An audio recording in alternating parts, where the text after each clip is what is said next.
Chapter 1, Section 6. The Illusion of Needs. You who want peace can find it only by complete forgiveness. No learning is acquired by anyone unless he wants to learn it, and believes in some way that he needs it. While lack does not exist in the creation of God, it is very apparent in what you have made. It is in fact the essential difference between them. Lack implies that you would be better off in a state somehow different from the one that you are in. Until the separation, which is the meaning of the fall, nothing was lacking. There were no needs at all. Needs arise only when you deprive yourself.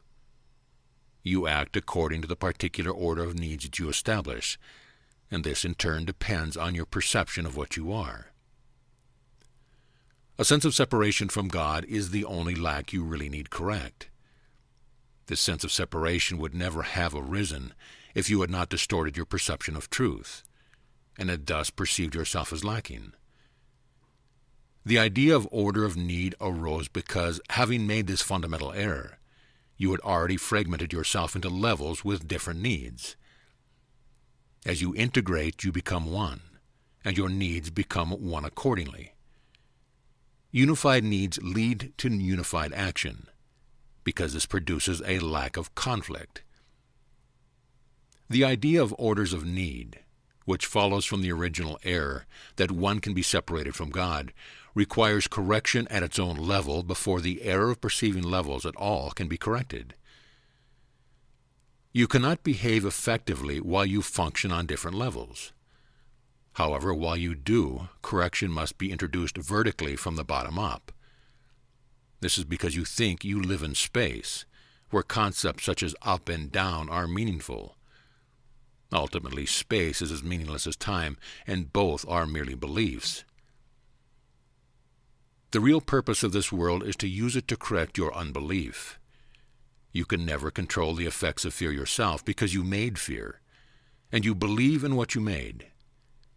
In attitude, then, though not in content, you resemble your Creator, who has perfect faith in his creations because he created them. Belief produces the acceptance of existence, and that is why you can believe that no one else thinks is true. It is true for you because it was made by you. All aspects of fear are untrue because they do not exist at the creative level, and therefore do not exist at all. To whatever extent you are willing to submit your beliefs to this test, to that extent are your perceptions corrected. In sorting out the false from the true, the miracle proceeds along these lines. Perfect love casts out fear. If fear exists, then there is not perfect love. But only perfect love exists. If there is fear, it produces a state that does not exist. Believe this and you will be free. Only God can establish this solution, and this faith is his gift.